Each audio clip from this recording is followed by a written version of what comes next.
తాకట్టులో ఉన్న బంగారాన్ని విడిపించి ఆ రోజు ఆన్లైన్ రేటుకే మేము కొంటాం. Sharma gold company. నమస్కారం, వెల్కమ్ టు సుమన్ టీవీ. నేను గీతాంజలి. ప్రస్తుతం మనతో పాటు ఉన్న అతిథి శ్రీ విద్యాపీఠం వ్యవస్థాపకులు, గత 45 సంవత్సరాలుగా శ్రీ విద్యా ఉపాసన చేస్తూ ఎంతో మందికి మంత్రోపదేశం చేసిన గురువు గారు శ్రీ గురు కరుణామయ్య. వారితో మాట్లాడి మరిన్ని విషయాలు తెలుసుకుందాం. గురువు గారితో మాట్లాడదాం. నమస్కారం గురువు గారు. నమస్కారం. గురువు గారు, ప్రేక్షకులు అడిగినటువంటి ఒక ప్రశ్న కామెంట్స్ రూపంలో వచ్చింది. భార్య భర్త ఇద్దరు ఎవరో ఒకరికి ప్రతి చిన్న విషయానికి చిరాకు వచ్చేస్తూ ఉంటుంది. ఏమన్నా అడిగినా, ఏమన్నా పని చేయాలన్నా, ఏదన్నా ఒక పని ఇద్దరు కలిసి ఒక నిమిషం కూర్చోవడం అనేది కూడా ఉండటం లేదు ఈ బిజీ లైఫ్లో. ఇలా ప్రతిదానికి చిరాకు పడి కోప్పడే వాళ్ళు అసలు ఇద్దరు కలిసి ఉండేది ఎప్పుడు, చక్కగా కూర్చుని మాట్లాడుకునేది ఎప్పుడు?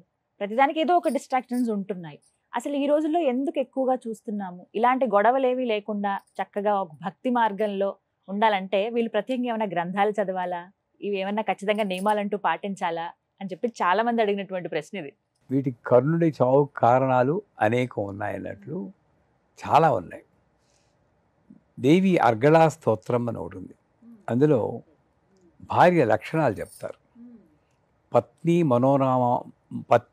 మనోరమాం దేవి మనోవృత్తానుసారిణి అంటే భార్య లక్షణం. భర్త ఎలా అనుకుంటాడో దానికి అనుగుణంగా భార్య నడుచుకోవాలి. అలా అంటే మీకు కోపం వస్తుంది, అంటే మేము పడి ఉండాలా అని అనుకోవచ్చు. ఆ రోజుల్లో అలా అనుకోలేదు వాళ్ళు. ఇప్పుడు పాండురంగ మహత్యంలో చూడండి, భర్త వేశ్యాలోళ్ళైనా సరే ఇంటికి తీసుకొచ్చినా సరే వండి పెట్టేటటువంటి సహనం ఆ రోజుల్లో. ఇప్పుడు అలా ఉండమని నేను అంటలేదు, దాని ఎసెన్స్ నేను గ్రహించి ఇందాక ప్రతి చిన్న విషయానికి చిరాకు పడుతున్నారు. ఉత్తినే చిరాకు పడరు. ఏదో అనుకున్నది బాటిల్ ఇక్కడ ఉండకూడదు, అక్కడ ఉండాలి, మీరు ఇక్కడే పెడతారు. ఎందుకు ఈ బాటిల్ ఇక్కడ ఉంది అనుకుంటాడు. అవతల వాళ్ళు ఏం చూస్తున్నాడు, వీడు చిరాకు పడ్డమే చూస్తున్నాడు కానీ అక్కడ ఉండాల్సిన బాటిల్ ఇక్కడ ఉంది, అది నా తప్పే అని గ్రహించడం లేదు. అంటే రూట్కి వెళ్ళ మూల మంత్రాత్మిక అని లలితా సహస్రంలో చెప్పినట్టు రూట్కి వెళ్తే నేను ఆ పొజిషన్లో ఉంటే, భార్య అయినా భర్త అయినా, ఇప్పుడు మా సంసారం 43 ఏళ్ళు, 46 మా ఆవిడ చూసిందంటే తిడుతుంది, గుర్తులేదా? 43 1981లో అయింది. 43 ఏళ్ళు అయింది. 43 ఏళ్ళు మేము బ్రహ్మాండంగా ఉన్నాము. అంటే దెబ్బలాట్లు లేవా అంటే ఉంటాయి, 100% ఉంటాయి. కానీ ఈ రోజుల్లో వాళ్ళగా విడిపోవడాలు కానీ, మన రోజు దెబ్బలాడుకోవడం కానీ అలా ఉండదు. ఏదో అప్పుడప్పుడు వెరైటీగా దెబ్బలాడుకుంటూ ఉంటాం. అదే కాకపోతే ఏంటంటే మమ్మల్ని రక్షించింది ఏంటంటే నేను ఆ పొజిషన్లో ఉంటే. మొన్ననే నేను పీఠంలో భోజనం చేస్తూ ఉంటే మా ఆవిడ వచ్చారు. వచ్చినప్పుడు మీరు అదేంటిది, మా ఆవిడ భోజనం చేస్తున్నమాట, వచ్చి భోజనం చేస్తుంది, మీరు ఇందాక కొంచెం ఏదో తిన్నారు కదా, ఆకలి లేదన్నారు కదా అన్న. ఒక్కదారి భోజనం చేస్తావు కదా, నీకు కంపెనీ ఇవ్వాలని అన్నాను నేను. ఈ ఇన్సిడెంట్ చూడండి, ఇలాంటి వాళ్ళ మిమ్మల్ని నేను కసురుకుంటాను అప్పుడప్పుడు అని కళ్ళ నీళ్ళు పెట్టుకుంది. ఇది భార్యాభర్తలు ఉండాల్సింది. అంటే ఏమిటి, అవతల మనుషులో పరకాయ ప్రవేశం అంటారు కానీ అది చెయ్యాలి మనం. మాంత్రికులు చేసేది కాదు. నేను మీ పొజిషన్లో ఉంటే నేను ఎలా ఉంటాను అలాగే ఉంటాను. సో ప్రతిదానికి చిరాకు పడడము అన్నదానికి బదులు మూలానికి వెళ్ళి ఎవరైనా చిరాకు పడతాడు అది చేస్తే అని, ఆ చిరాకు పడడానికి అవకాశం ఇచ్చేటువంటి పనులు చేయకుండా అవతల వాళ్ళు ఉండగలిగినప్పుడు చిరాకే లేదు కదా. కానీ అలా అర్థం చేసుకునేటువంటి మనస్తత్వాలు ఎంతమందికి ఉన్నాయి ఈరోజు? మీకు అత్తారింటికి దారే సినిమా చూసారా? దాంట్లో పవన్ కళ్యాణ్ వాళ్ళని పెళ్ళివని కొట్టేసి నారాయణ చూసి ఈ మధ్యన చాలా కోపం తగ్గిపోయింది కదా నాకు అని అంటాడు. నాకు తగ్గిపోయింది, శాంతం చాలా వచ్చిందండి అంటాడు.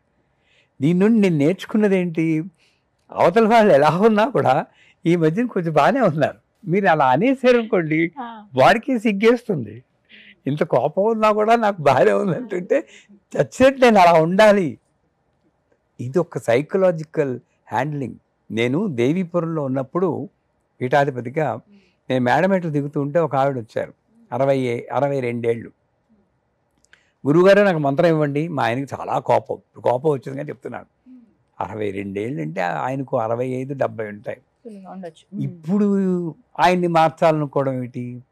అయినా సరే నేను ఇస్తానన్నాను, మంత్రం ఇస్తాను, కానీ రోజు చెప్పాలి నిరంతరం.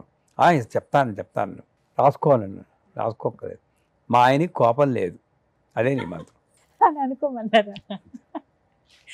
అది కోపం వచ్చేసింది.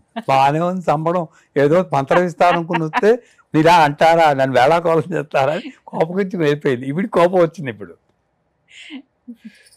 అంచేత ప్రతి చిన్నదానికి కోపగించుకునే భర్త ఆర్ భార్య ఉన్నప్పుడు మొట్టమొదట అవతల వాళ్ళు చేయాల్సిన పని ఏమిటంటే, ఏం చేస్తే నాకు, అందుకే నాకు ఎప్పుడైనా ఫోన్లు వస్తూ ఉంటాయి.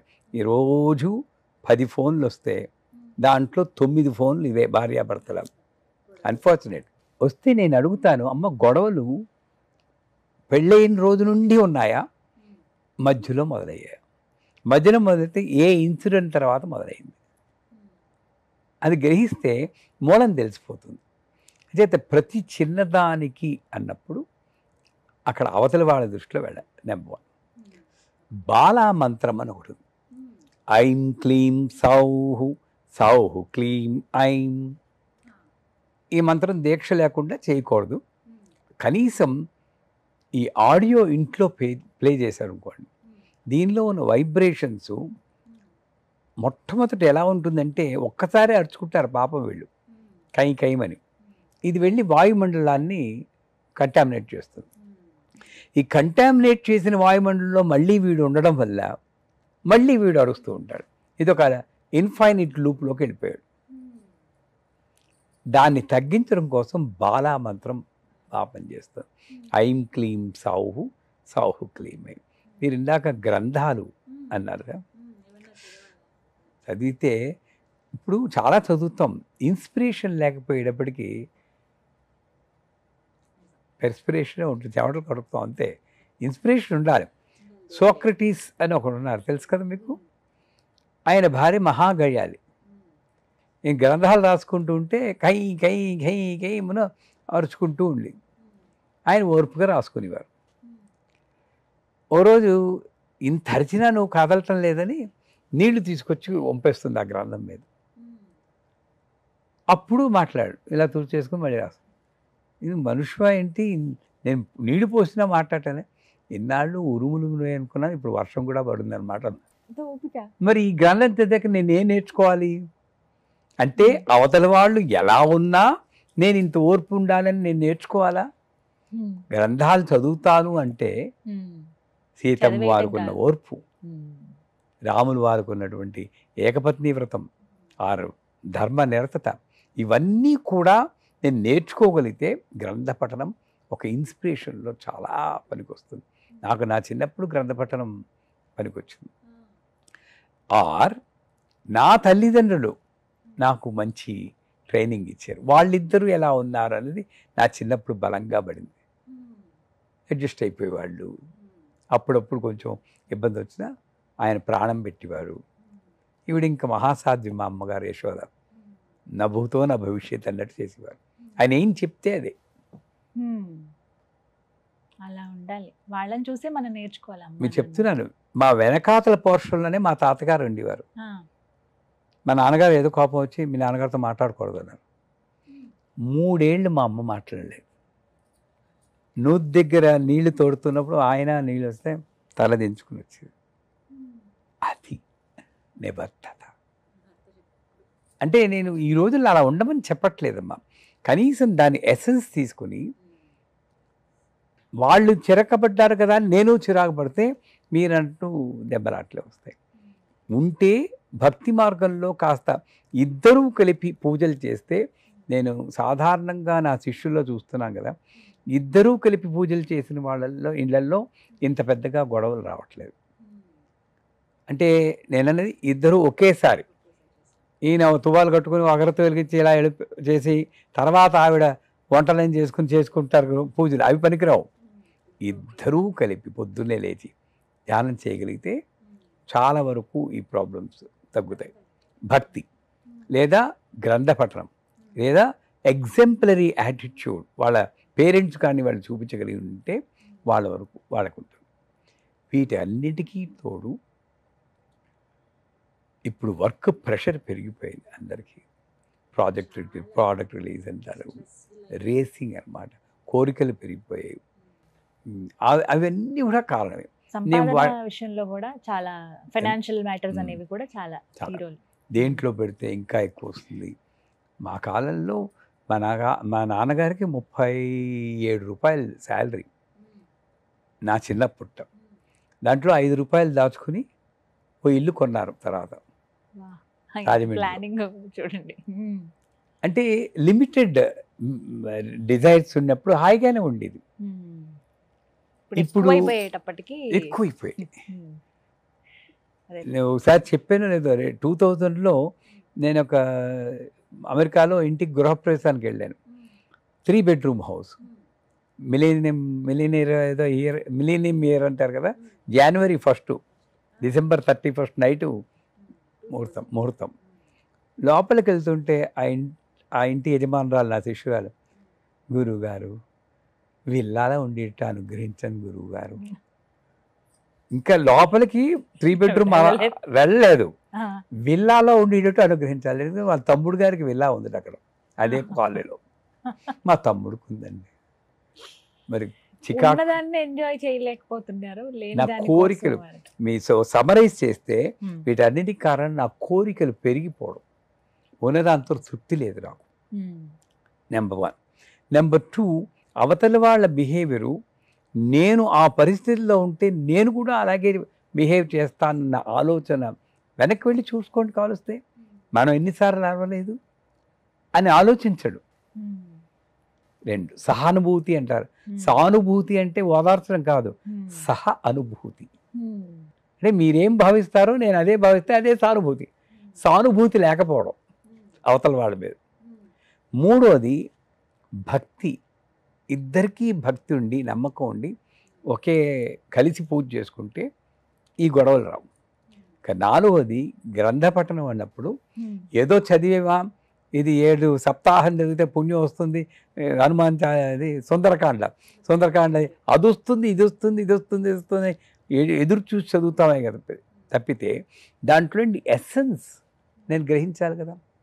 గ్రంథ పఠనం చేసాం, సుందరకాండ చేసాం, దాంట్లో ఏమిటి, దాసోహం కోసలేంద్రస్య అన్నాడు, సరెండర్ చూపించాడు, కనుగొంటిని సీతమ్మని అన్నాడు. ఒక్క ముక్కలో అయింది చెప్పి వెళ్ళేనా, నాకు ఆటో దొరకలేదు, మిస్ అయిపోయింది. వీడి కోసం వినివాడికి ఏమిటి, అయిందా లేదా పని చెప్తా తర్వాత బస్సు ఎక్కాను. ఆ బస్సు అది కాదు, వేరే రూట్లో వెళ్తుంది, ఈ గుండె అయిపోతుంది. ఇలా చెప్పి ఆ మహానుభావులకి హనుమంతుల వారు ఒక్క ముక్కలో కనుగొంటిని సీతమ్మని అన్నాడు. తర్వాత చెప్పారు లోపల ఎక్కడెక్కడ ప్రాబ్లమ్స్ వచ్చాయో. ఇవన్నీ నేను నేర్చుకోవడం కోసం సుందరకాండ చదవాలి కానీ సంచే గ్రంథ పఠనం అంటే దాని ఎసెన్స్ నేను నేర్చుకోగలిగితే. చివరిగా ఎగ్జాంపులరీ క్యారెక్టర్, మనం పిల్లలకి ఎగ్జాంపులరీ క్యారెక్టర్ చూపిస్తాం, అవి ఖచ్చితంగా ప్రభావం చూపిస్తాయి. ఇప్పుడు మనం ఎలా ఉన్నామో పిల్లల మీద ఆ ప్రభావం పడుతుంది కదండి. ఎందుకంటే తల్లిదండ్రుల నుంచి మనం నేర్చుకున్నాం కాబట్టి మనల్ని చూసి పిల్లలు. కానీ నిజమే, మీరు చెప్పినవి కనుక పాటిస్తే ఈ రోజుల్లో ఉన్నటువంటి ఆ చిన్న చిన్న గొడవలు కావచ్చు, అవి చిలికి బాలామంత్రం మర్చిపోకండి, ఐఎమ్ క్లీమ్ సౌ క్లీమ్ ఐ అది కావలిస్తే దీక్ష అన్నారు కదండి, దీక్ష తీసుకుని అది చెప్పడానికి దీక్ష కావాలి. ఎవరైనా గొడవల్లో ఉంటే నేను దీక్షిస్తాను, డబ్బులేం పుచ్చుకో. మళ్ళీ అందరికీ ఏంటంటే అడుగుతున్నారు, గురుగారు మీరు ప్రశ్నకి సమాధానం చెప్పాలంటే ఎంత వచ్చుకుంటారని. ఎందుకు నాకు డబ్బులు ఇవ్వాలమ్మా, మీరు సమాధానం చెప్తే అయ్యో అందరూ పుచ్చుకుంటారండి, ఒక ప్రశ్నకి ఇంత అని. మాకు ఏదైనా సరే సమస్య వస్తే అమ్మవారి దయవల్ల నాకు బాగానే ఉంది, డబ్బులు అక్కర్లేదు. ఎవరికైనా ఏంటంటే భార్యాభర్తల విభేదాలు ఉంటే నా దగ్గరికి వచ్చి కావాల్సిన దీక్ష కూడా ఇస్తాను. లేదు ఆడియో పంపిద్దాం వాళ్ళ ఇంట్లో పెట్టుకోమని. అది ఎప్పుడు నిరంతరం వస్తూనే 24 గంటలు నడుస్తూ ఉంటుంది. కలకాలం ఉండమండి, ఎప్పుడు వెళ్ళిపోతామో తెలియదు. చూస్తున్నాం కదా జిమ్ చేస్తూ టక్కుమని వాడిపోతూ ఉంటాడు. అవును. పెళ్ళిళ్ళలో కూడా అప్పటిదాకా సరదాగా ఆడుతున్న వాళ్ళు కాస్త మరి అయిపోతున్నారు. భర్త చిరాకు పడుతున్నాడు అని రోజు చిరాకు పడే వాళ్ళకి, లేదా భార్య రోజు చిరాకు పడే వాళ్ళకి ఏ జిమ్ చేస్తుందో సడన్గా వెళ్ళిపోయారు అనుకోండి, ఆ చిరాకు అప్పుడు గుర్తొస్తుందా? అసలు గుర్తురాదు. ఎందుకు రాదు? అమ్మయ్య చిరాకు పడి ఆమె వెళ్ళిపోయిందని ఎందుకు అనుకోరు? అంటే నేను టేక్ ఇట్ ఫర్ గ్రాంటెడ్. నేను నా రిలేషన్స్ని నేను టేక్ ఇట్ ఫర్ గ్రాంటెడ్ అని అనుకుంటాం. వాళ్ళు వెళ్ళిపోతే తెలుస్తుంది దాని వాల్యూ నాకు.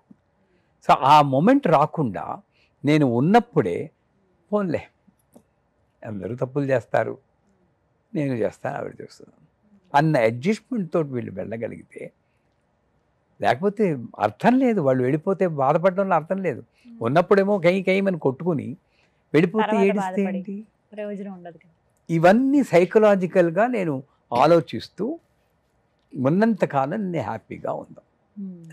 ఇది నేర్చుకోవాలి. చాలా చక్కగా వివరించారండి. ధన్యవాదాలు.